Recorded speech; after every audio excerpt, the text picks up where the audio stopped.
Assalamu alaikum. Welcome to the LDM show. On today's show, we're going to be discussing trust in Allah, and we have the co-founder of iERA. Assalamu alaikum, Saqib Sattar. Excellent. How are you doing? How are you, Saburi? Okay. You good? Good. Okay, so what I really want to speak to you about is iERA and basically how iERA began. Sure. And for anyone out there who wants to basically start a Dawah project or a Dawah Yeah. team even, something about trust in Allah and how it began and how trust in Allah is key. It's not just about resources and the other things that you have. So if you can begin there. Allow me to be the first to apologise for the audio quality, or more accurately, the lack of it. It has been noted by several of you that they have a high quality microphone on their desk, and yet for some unknown reason, it is never plugged in. But there are a couple of points throughout the video worth discussing, so with that said, we shall soldier on. Yeah. Okay. Jazakallah khair for having me, firstly. Alhamdulillah. I think it's a very good topic, and I think when we look at Dawah, any kind of Islamic work, I think for a lot of people, they start looking at the challenges that lie ahead of them, perhaps. And maybe they think, oh my God, I need to do this and do that and do this and do this before I can do anything. And actually, if you look at it, this is from Shaitan. Yeah. I think we have to be very clear, because Dawah is not like a business where you need to produce a detailed business plan, you need to produce this. You're working in the path of Allah subhanahu wa ta'ala. And what is mentioned in the hadith, very famous hadith about tying the camel, tawakkul on Allah. You tie the camel and then you put your trust in Allah subhanahu wa ta'ala. We don't go into the details of the camel has to be tied with this rope and this wire in this way, in this manner, etc. Just type a camel and you tie the camel and trust in Allah, because if anything was to happen, it would happen anyway. Nothing you can do about it. Okay? Maybe someone comes and uncuts the rope and the camel flees. You couldn't plan for that. What a laid back view on reality. Put your trust in Allah. If anything was to happen, it would happen anyway. Why do you bother re-roofing your house? If Allah wants your stuff to get wet, it will happen anyway. Why bother going to work? Surely Allah shall provide. Why bother doing Dawah? Surely Allah is far better at it than any of you. Which isn't that hard. You see, what I'm pointing at here is you say one thing and yet do another. As for someone coming along and uncutting the rope, I assume you mean cutting, as to uncut would mean put back together. So what's important really, I think, in the Dawah is that we have a mindset that we are worshipping Allah. We do that which is obvious and apparent, i.e. tie the camel, and then we get on with it. so taking this to iERA, say in 2008, Yeah. all you guys really had was a concept, right? So how did the tawakkul in Allah play a part at that point? And we had a concept. Yeah. And how did you motivate yourself to believe that this can actually happen? Because many people have ideas.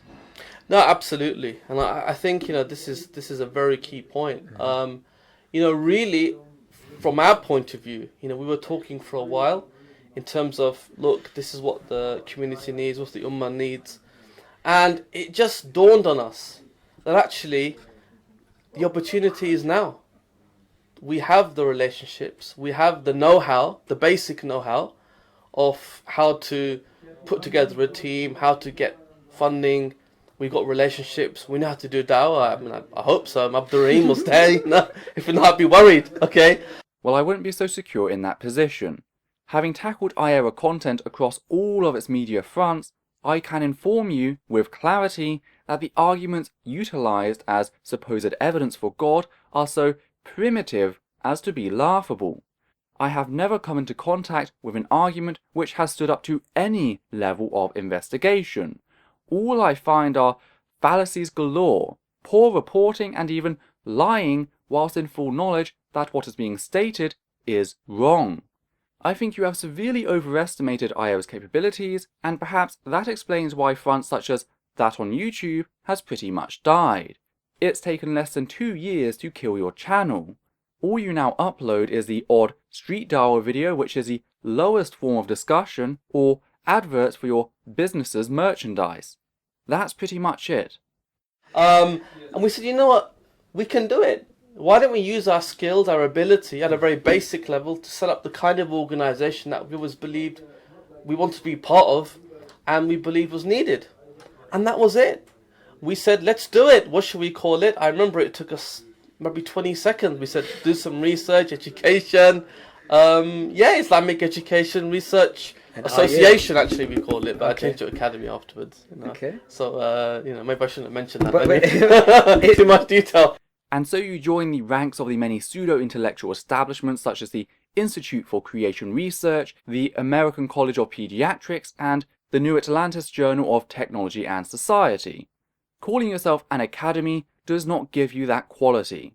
Those who attend any of your events are certainly not being educated by what you teach, and if you're an institution bent on maintaining Dawah standards, then you've been severely lacking in that goal. it's something slightly different, because Yeah. what you're mentioning there is an idea, an organization, Yeah. but the goal of iERA was to deliver the message to every single human being on earth Yeah. who has not heard. So Yeah. that's a different thing altogether in terms of how much trust you need to have and how much. Yeah. It's such a big idea, you know. Yeah, absolutely. And I think the thing from our perspective was that the Dawah had been happening in the UK. It wasn't that there was no Dawah, Yep. but it was a case that the Dawah hadn't really moved forward in any sizable way. And also the scale of the Dawah, hadn't really increased. So we were still doing Dawah tables with the same materials as we were doing in the 1990s. Ahmadidat ones and Zakir Yeah, Naik, yeah, and it was fantastic, and it's what the Dawah needed. It was catapulted, but still it was done by only a few good men, and it was just a few men, and this is not what the Dawah is about, because the Dawah is about calling and saving humanity from eternal damnation. Sure. So from our perspective, it was a case of realizing, what, we can make a bit of a difference. We had that vision. That vision comes from what Allah subhanahu wa ta'ala has told us in the Quran, and what Prophet has told us in Hadith, in terms of Islam reaching every home. So that was a real motivator for us, and really it's a case of saying, okay, fine, this is what we need to do, let's go out and do it. Even if we don't succeed, inshallah we will earn Allah's pleasure, and that's the key thing for us to do. But if you don't succeed, doesn't that then mean that your God wants you to stop or simply doesn't care? Just consider what you said earlier about the will of Allah and how events pan out. Had Allah wanted, he could have caused a digital error in the YouTube or Google algorithm, sending all of your channels wave upon waves of new and, as of yet unreached, viewers who had no knowledge that your resources even existed. And Allah could have maintained all deniability, whilst allowing you to carry out your work which he supposedly desires, because he seems to think that nothing beats a bit of free labour. Yet we've seen no such miracle. We've just seen countless subpar channels pottering along above the waterline. Most of the content uploaded on YouTube about Islam are simply recycled videos. It's what makes finding fresh content nearly impossible, as searching for key terms and then ordering them only gives you page after page of re-uploads. Dawah is not doing well online. Okay, that's really, really powerful. But when it comes down to iERA's actual goal, which was to give the message of Islam to every single human being, why this particular time? Why 2008 in July, or whenever this idea actually came? I mean, what do you think of the global situation that has led up to this point? Do you think there's something big going on? Yeah, I do. I think firstly, importantly, we need to understand this is Allah subhanahu wa ta'ala's plan. We are simply pawns in this. Yes, yeah. That's it, okay? Why did this thing happen and that thing happen? Why did, I met Yusuf a year before. He was in India 2 months. Couldn't get hold of him. I bumped into him again. Met Abdul Rahim. We set up a company. Well, they did anyway. I joined them. Green and Chambers. Yeah, mashallah, Green and Chambers. This is another thing altogether, another story altogether. Okay, we made these contacts, and everything was falling into place. And you have to see that this is Allah subhanahu wa ta'ala's plan. The conditions globally, yes, you look at social media, huge. Yeah. The ability to reach millions of people in an instant. Click of a button. Absolutely, it's happened today. The relationships that we have today, television, Peace TV has catapulted individuals and allowed us to utilize that awareness. So I think, I think the expertise we have now. So not only do you have Allah on your side, but also technical expertise, and yet you still find yourself unable to function a microphone correctly. I know this point may be a bit strange to bring up repeatedly, But supposedly your God gave an illiterate man the amazing memory to pass on the perfect narration of Allah's will, and yet fails to help you gain the knowledge in the simplest of ways to further your video quality. It just seems that your God is a little mana leech from his earlier days. That's all. I mean, if your God is having some performance issues in the miracle department which is leaving him feeling a little deflated about his perceived divinity, I know some quacks that may have some blue stones for that. Just drop me an email and we can arrange payment and delivery discreetly. We have to bear in mind, as Muslims, we are second generation. We had situations before when what I would call is organizations from the Muslim world established themselves in the West. Yep. And essentially they became, in a reverse kind of way, colonial outposts, where their goals were in the Muslim world. We are now seeing Muslims born in this country, born in the West, setting up their own institutions, setting up organizations driven by values, perhaps closer in terms of what the Quran was asking us to do in terms of the Dawah. Okay. So I think the time is now, and really it's about grasping that. And this is the important thing to understand.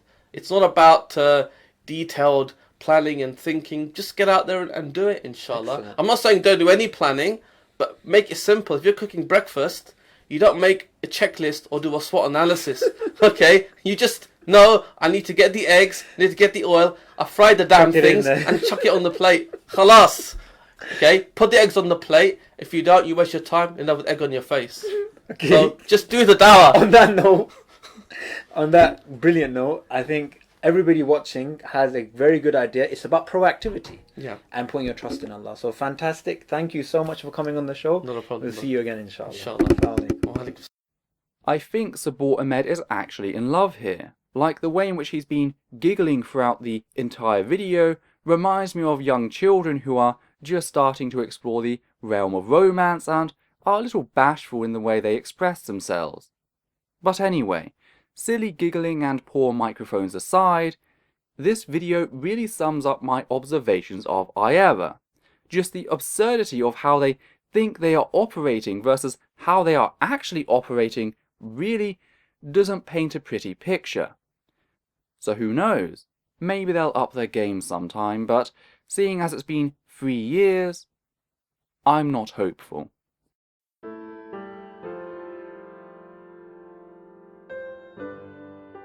There are a few things which I'd just like to add here at the end of this video. The first is a massive thank you to everyone who has ever donated to me via Patreon. Your fantastic support has given me the ability to keep this channel going, and I hope to continue producing content in the years to come. Secondly, I would like to thank anyone who has ever interacted with this channel. Your shares, likes and dislikes, as well as your comments of both approval and disapproval, have ensured constant feedback allowing me to improve my work. Last of all, I would like to express my desire that you treat any of the people displayed throughout the video with respect. Whilst it is true that ideas do not demand respect, and there are many in fact which deserve reprehension, we must be careful on how we tackle said ideas in ensuring we are not simply targeting the person. In short, be the compassionate side of reason. So take care, and I'll see you next time.